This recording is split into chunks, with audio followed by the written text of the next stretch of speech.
In the heart of Rotorua sits Rakai Jade, home to some of the most influential contemporary Māori carvers in Aotearoa, and among them a quiet, humble artist who's just been thrust onto the world stage. So, New York? New York. Yeah. That's exciting. Yeah, it's it's something new for us, especially if it's just little shed carvers. Yeah. I got an approach from Te Papa. They were wanting to sign off some rights for a picture, so yeah, that's about it. I didn't know until I got the invitation, so I thought it would be rude not to bring the invitation. Joel's mahi has been selected for a prestigious international publication, a book showcasing the top 200 jewellery designers over the last 2 centuries. Names like Beyonce, Elizabeth Taylor, Wallace Simpson, and fashion houses like Cartier and Tiffany & Co. sit alongside his work. How does it feel to be in a book alongside, artists like that and designers like that?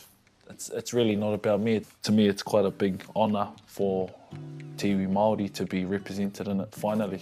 Man, this is all of us to share. Like, we've been put in the shadows for way too long, and now we're getting, And it's good because our people start putting their chins a bit higher too. For Joel, carving isn't fashion, it's whakapapa. His brand Mana Pounamu comes from his grandfather, and every piece he carves is a continuation of that legacy. I'm proud of who taught me. I gained a lot of energy from giving, so that's what I take out of it anyways. For 10 years now, I have never done a Western design. It's not just jewellery. To us, it can mean tatou pounamu, could be a whāriki, it could be to end walls, it could be all these kind of stuff. So to us, it's more than just jewellery. One thing that I am trying to do is pull back old tikanga and kawa around pounamu or the dormant side and really put it back in our modern day time. Joel is part of a legacy shaped by master carver Lewis Gardner, who runs the studio and has trained some of Aotearoa's top Māori artists. Here, there are no shortcuts, only mahi, discipline and commitment. When you say that you're a tauira, you're literally a tauira. There's no, how much money am I getting? It's just you got to show up. You got to show up. There's no allowance. If he says, we're jumping in the car to go and get some pounamu, you got to make sure you don't make those phone calls to sort out your life because you're going down there for who knows. Yeah. Not only Joel, but quite a few of the other guys that had come through. I'm proud of them all. More often than not, I prefer to take a back seat and let them flourish. And so with this opportunity for Joel to be in New York, I think it's great. And now the bond forged at Rakai Jade has brought them to New York City to the launch of the jewellery book. So this is very exciting. I think we've all been waiting for the jewellery book for a long time. The piece chosen for the book carries deep meaning, a tiki he created for Makau Ariki after the passing of Kingi Tuheitia Pōtatau Te Whirowhiro Te Tuawhitu. To me, it represents Tuheitia himself, with the toggle being another little tiki that speaks of her name, the Makau Ariki that's always supported him, and at the back. Yeah, it was just something to up her spirits. Man, that's beautiful. Where do you come up with these concepts? I don't know. They start off there. I think they're always simmering there, and you just got to find the perfect time to pull it out. Sometimes I shoot myself in the foot. Like I'll turn down a big paying job or a big kaupapa, but I'm like, that doesn't align with the actual design that you're talking about.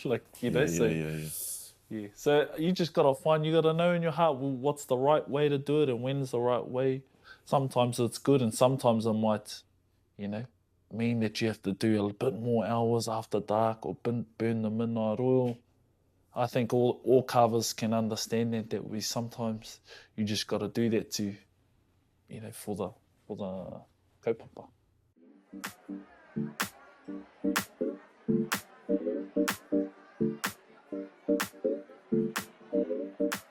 The book is curated by Melanie Grant, the London-based global jewellery authority, and former editor for Vogue and The Economist. She's known for spotlighting the world's most innovative designers, and this year that includes Joel. It's so much more than adornment. You know, it's the history, the culture, the spirituality. I feel really privileged to be able to welcome the piece in, but for us to really understand it, we have to see it in line with all the other great jewelers. This book is a survey, not just of sort of things that are nice to wear, but it's a material culture survey of the last 200 years of history, and your rightful place is in this book. It was Annabelle Davidson, a prominent jewellery writer in Aotearoa, who first recognised the significance of Joel's work, having visited Dark-Eye Jade while documenting contemporary Māori design. Joel's mahi obviously draws on centuries and centuries of tradition, but there's something quite magic about the way he pulls light and energy out of Pounamu particularly. And when I first met him and saw his work, I was completely blown away. And also just feel like the contemporary jewellery sphere needs to include, you know, work that isn't just gold and diamonds, but something that's precious to people like Pounamu.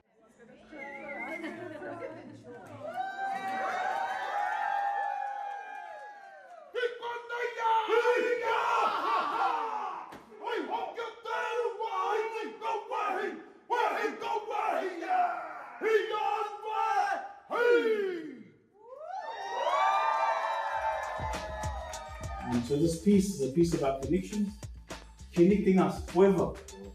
So that no matter where you go, you're not only wearing a piece of my brother's beautiful work, you're wearing a piece of us. He's gifted taonga to prime ministers, queens, even global celebrities, but ask him who the most important person wearing his mahi is. My nan will probably be it, you know, like she's been my #1 supporter, so, you know, she thinks I'm the bee's knees, so, you know, that's it. I can't get any more than that. And while he remains fiercely traditional, Joel is constantly innovating.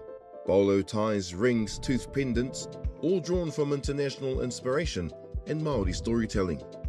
You know, and I get a lot of inspiration through my kapa haka group, Ngāti Whakaue, or Te Kapa Haka o Ngāti Whakaue.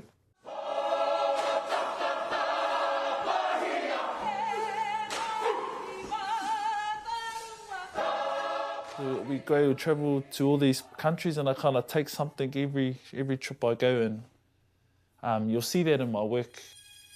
I've heard from a few people that they've reached out to you, but you're not really that great at replying. Yeah.